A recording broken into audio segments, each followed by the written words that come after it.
New developments overnight in the Middle East. At least 550 people have been killed so far in Iran due to U.S.-Israeli strikes. That's according to the Iranian Red Crescent Society, a humanitarian organization. This morning, the Pentagon is expected to hold a briefing on the situation in Iran. That is happening at 8 a.m.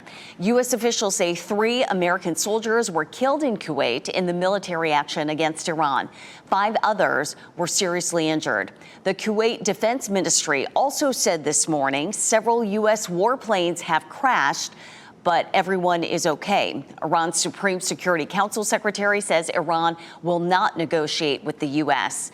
Iran is also taking aim at other countries in retaliation. It has launched strikes at Israel, the UAE, Kuwait, Qatar, and more.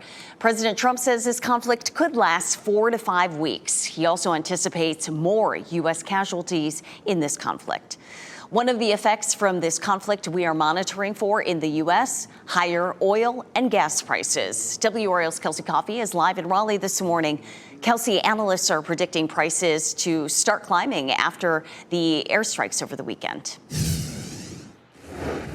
Yes, Renee, this morning gas is $2.81 here at this BP station in Raleigh on Gorman Street. The same price just across the street there at the Exxon. But Patrick DeHaan with Gas Buddy says this number could go up before the day is over. Here's why the strikes against Iran could impact the prices you pay at the pump. Boats will not be able to pass through the Strait of Hormuz. About 20% of the world's oil is shipped through that strait.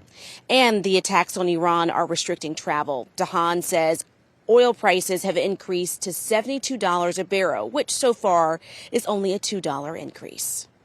That uncertainty is what's driving oil prices up. The known would reduce oil prices if there becomes clarity, but it's the unknown that is stoking fears and oil prices.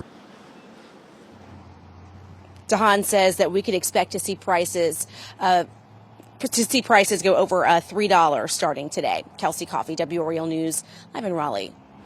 And we are tracking gas prices here and around the country. According to AAA, the national average is around $3 for a gallon of gas.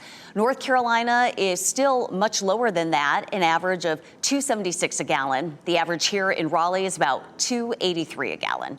The attacks on Iran mean that security is being stepped up at military bases across the country, including in North Carolina. That means more ID checks and random vehicle inspections, among other things. Camp Lejeune says they will have 100% ID checks and random vehicle inspections.